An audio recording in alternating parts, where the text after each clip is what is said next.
Hey, what's up, everybody? BDO44 coming at you with another video. Can't run from this one either. 134-128. Dallas got us in Dallas. Saw some valiant efforts for some guys, some tired efforts. Well, not effort, but performances from others.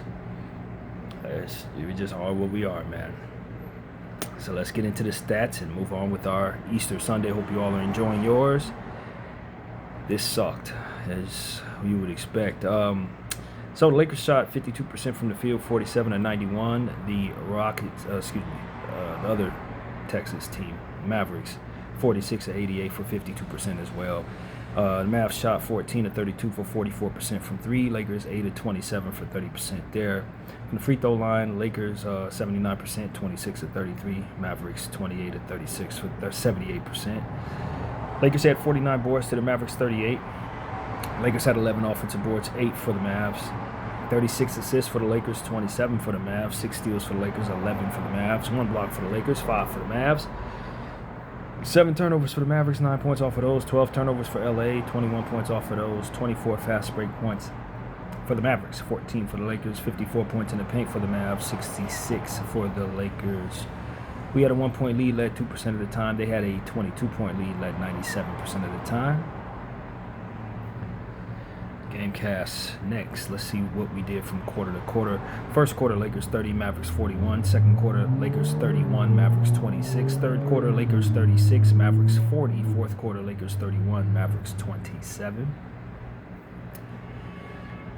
All right, we'll start with the winning Mavericks. Daniel Gafford, 20 minutes, 7 points, 2 of 4 from the field, 3 of 4 from the line, 7 rebounds, 2 steals, 2 blocks, plus 19. He led his team there.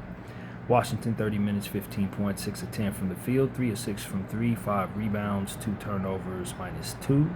Marshall, 32 minutes, 13 points, 5 of 9 from the field, 0 of 2 from 3, 3 of 6 from the free throw line, 7 rebounds, 7 assists, 2 steals, 2 turnovers, minus 5. Cooper Flagg, 39 minutes, 45 points, 14 of 27 from the field, 2 of 4 from 3, 15 of 17 from the line, 8 rebounds, 9 assists, 2 turnovers, 2 steals, 1 block, plus 11. Game ball goes to Cooper Flagg. I think he's going to win Rookie of the Year. He's scored 50-something in the last one, 45 tonight. He is really closing the season out in a wild way. Just a phenomenal young player.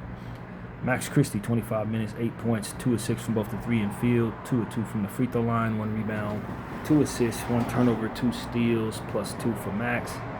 Middleton, 18 minutes, 8 points, 3 of 5 from the field, 2 of 3 from the line, 2 rebounds, 1 offensive board, plus 6.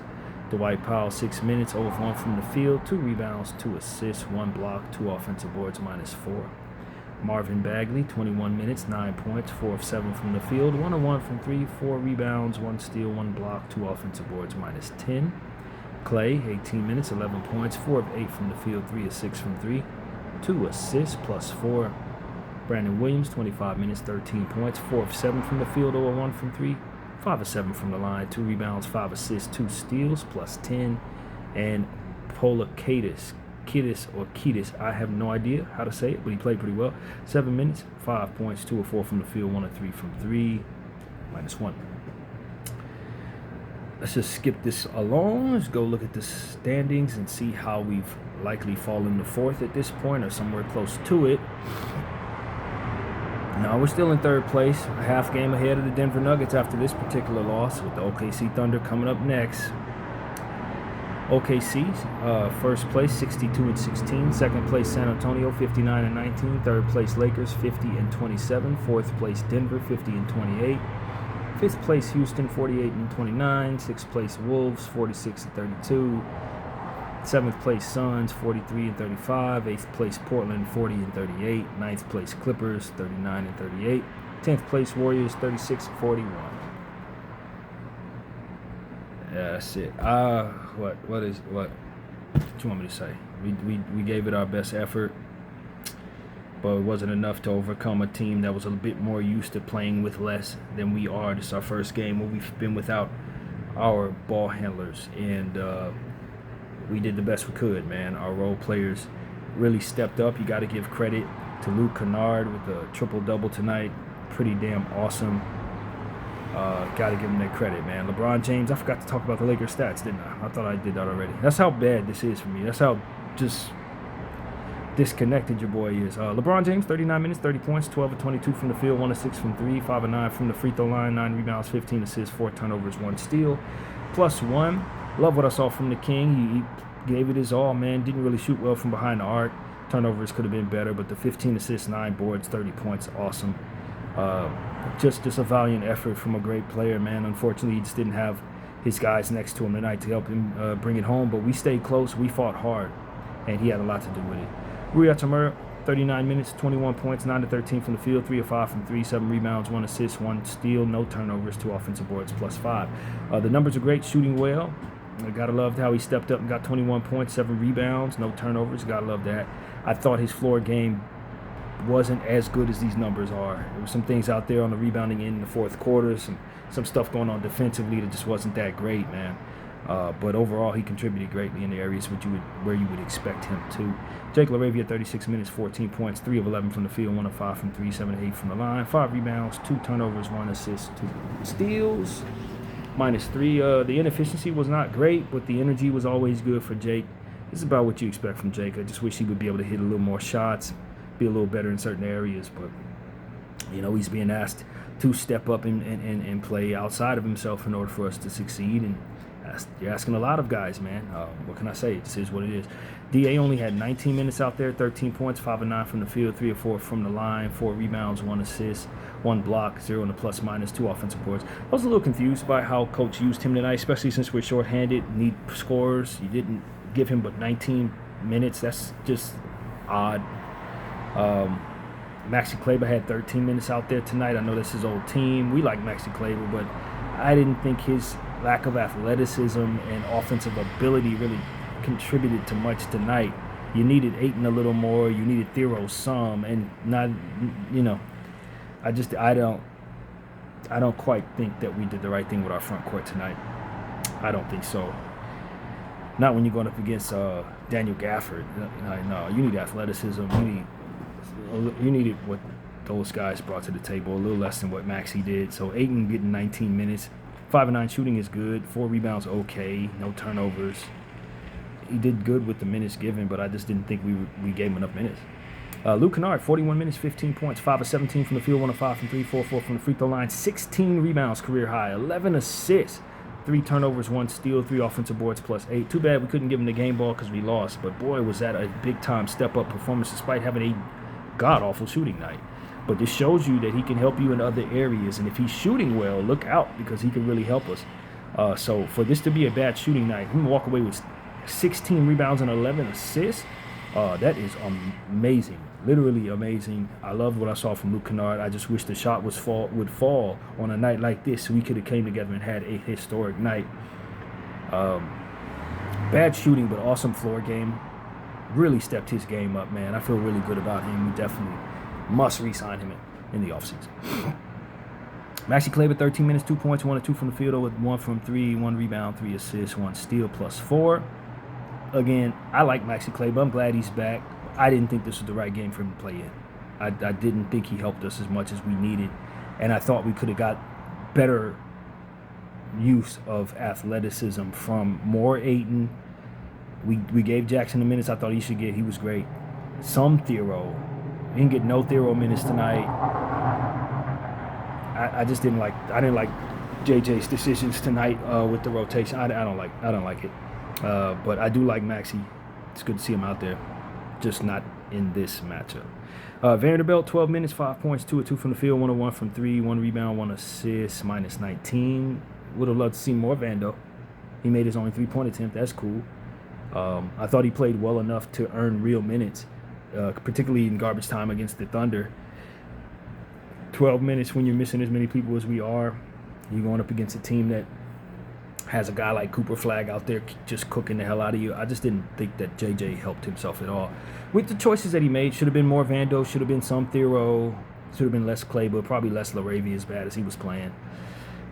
We didn't push the right buttons tonight as a team. Not at all. Vanderbilt would have helped a little more, I think, even though he had the worst +- on the team, so maybe I don't know what I'm talking about. But to the eye test, I just think he would have been He played well with the minutes given, seemed, and I think we would have been better for having him out there a bit more. Jackson Hayes, awesome game, 27 minutes, 23 points. 8 of 10 from the field, 7 of 8 from the free throw line. I love that. He hadn't been shooting free throws very well. This was a pretty good one for that. 4 rebounds, 2 assists, 3 turnovers, 3 offensive boards, -5. Good game for Jackson Hayes, man. Excellent season for him. Continues to push along. Nick Smith, 2 minutes, 0 of 1 from both the 3 and field, 1 rebound, -1. I didn't even recognize Nick Smith when he came in the game. I didn't know who that was. I didn't know who he was. It's been so long since we've seen him, I didn't recognize him. Kobe Buffkin, 3 minutes, 0 of 1 from both the 3 and field, 1 rebound, -14. The shot he took was absolutely bad. That shot should have never been attempted. That was an awful shot. I don't know what to say. It was just a terrible shot. Bronny James, 9 minutes, 5 points, 2 of 3 from the field, 1 of 2 from 3, 1 assist, -6. Bronny James was good. Got cooked a little bit down there when we were trying to kind of turn to him. His defense did not succeed against Brandon Williams. He really took him off the dribble on one play and just went straight to the lane. But I thought Bronny played strong. You know, it was good to see him get some minutes, but you know, it's one of those situations where the young guys haven't been playing all season. Now we need them to play, and they're not any good. Just like I said, they wouldn't be. This is just how that works. You don't play them, then you need them. Now they know good. That's just what comes with what JJ and other coaches tend to do. You know, when you neglect player development and you lean too much on your stars, when the stars go down, now you force players that did not play for you, that don't have a lot of rhythm, may not have very much confidence, haven't had a lot of experience because they're young. And here you are. I mean, you were learning a lesson in real time. I don't know if JJ is actually heeding what's happening here, though, because he didn't play Thero, he didn't play Connect. I don't think he's getting it. The universe is trying to tell him something, and I don't think he's getting it. So we're going to continue to suffer until this man changes his philosophy on player development and leaning on young people who have fresher legs and more room to grow and a need for playing time in order for that to happen. Until he believes that, we're going to suffer the ills of his choices against that.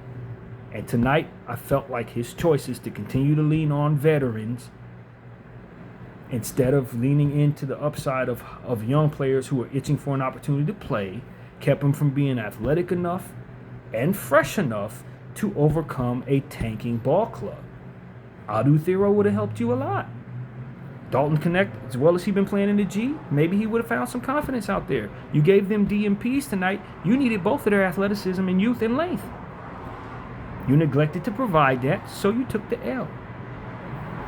It's just that simple, dog. It is literally that simple. We could have used Adu Thero all season long in so many different matchups, and we just didn't go to him at all. Here we are, both our stars are out, nothing but an ample opportunity to play this guy. And still, JJ, as hard-headed and thick-headed as he is, for whatever reason, refuses to play our lottery pick, or not a lottery pick, but a guy that we traded up to get in the second round, of whom we value like a lottery pick. He ain't playing him. He just refuses to play him, even when it makes sense to do so, even when the time is carved out to do so. He's just going to stick to his guns. And a stubborn coach is often a losing coach. So that's about all. That's all I want to say about this, man. I rooted for my team. I did my part. You know what I mean? That's how I feel. We got some sad faces over there. We tried hard, guys. You know, some of them played well. Others were not as successful, but I thought they gave good effort. And you know, we just gonna keep pushing along, dude. I think there are ways we can win these games in front of us, but if the coach is not able to identify those ways, you're going to lose those games. And that is ultimately what we're faced with over the next couple of weeks. Is he going to figure out that he needs the athleticism of Adu Thero and the upside of some of these guys like Nick Smith? Is he going to understand that these role players like Jake LaRavia and Maxi Kleber can only but do so much and are truly role players? They can't step up and be stars. I don't think that he's quite there yet. DeAndre Ayton was the first overall pick in the draft a long time ago. If anybody's built step up and play more, it would be the guys that were drafted in this league to be that. Luke Kennard was drafted in the lottery. He could potentially give you that and showed us that. I don't think we're leaning in the right direction. Nick Smith was a player that was just outside the lottery. He's won games for us when given opportunities as a playmaker and as a scorer. We ain't going to him at all. So it's like, yo, if you're gonna keep on leaning into these role players and telling them to step outside of their body and lean into the 40-year-old and tell him to act like it's 06, man, your ass gonna lose, dog. BDO 44. I thank you all for watching. Now.